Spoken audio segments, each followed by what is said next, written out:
Bonjour à vous les Go-Man, les Go-Woman.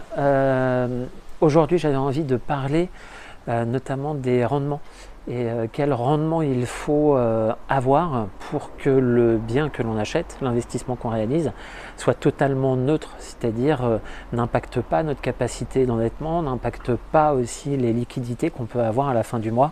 Donc globalement, que ça soit à zéro, parce que avoir en tête ces rendements conduit à bien choisir ses biens et à en éliminer d'autres, tout simplement parce que ce sont des biens qui ne sont pas rentables et qui vous conduisent en fait à vraiment vous endetter.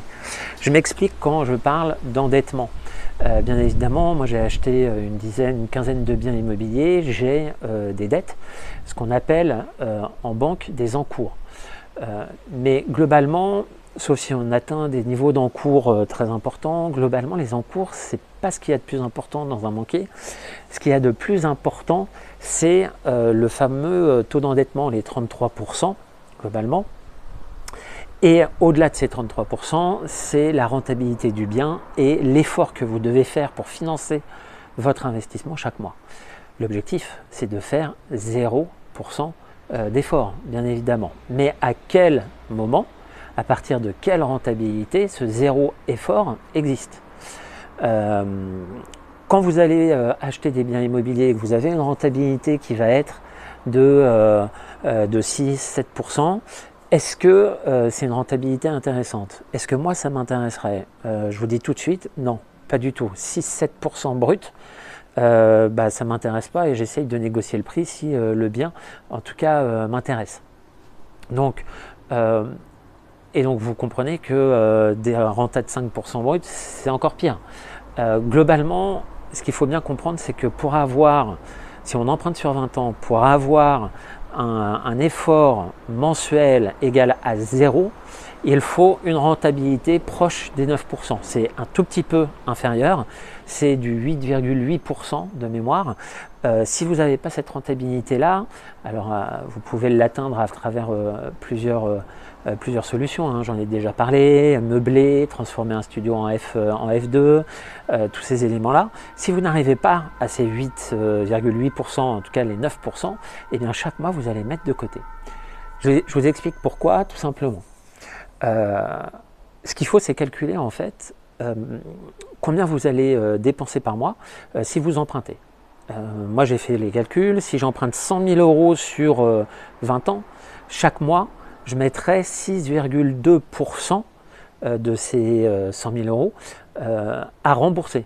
Donc le remboursement correspond à 6,2%. C'est-à-dire que si j'emprunte 100 000, pour être le plus clair possible, si j'emprunte 100 000 euros, et bien derrière, je rembourserai annuellement 6 200 euros, c'est-à-dire 6,2% de 100 000, c'est-à-dire 6 200 euros par mois, par an, pardon. Donc là, c'est simplement le remboursement de l'emprunt. Ce à quoi il faut ajouter, bien évidemment, la taxe foncière, il faut ajouter les assurances, il faut ajouter les charges liées aux propriétaires, il faut ajouter les vacances locatives, il faut ajouter le radiateur qui ne fonctionne pas, il faut ajouter tous ces éléments-là. Et globalement, ces éléments correspondent à peu près à 25-30% d'un loyer. Donc ça veut dire que, et donc là j'entre sur un plan technique, et si vous ne comprenez pas obligatoirement ma démarche, n'hésitez pas à commenter, je vous expliquerai de façon plus approfondie, ou en tout cas de façon plus claire. Mais globalement, les 6,2% représentent 70% en fait du loyer que vous devez avoir. Les 30 autres pourcents représentent les charges qu'un propriétaire aura dans tous les cas. Donc, pour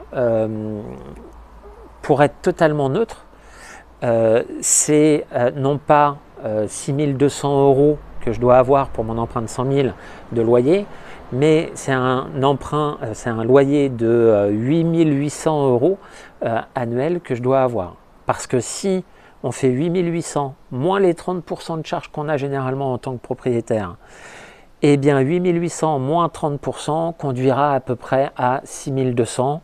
Ces 6 200 conduisent à rembourser l'emprunt et à la fin du mois, et à la fin de l'année, j'aurai 0 à débourser.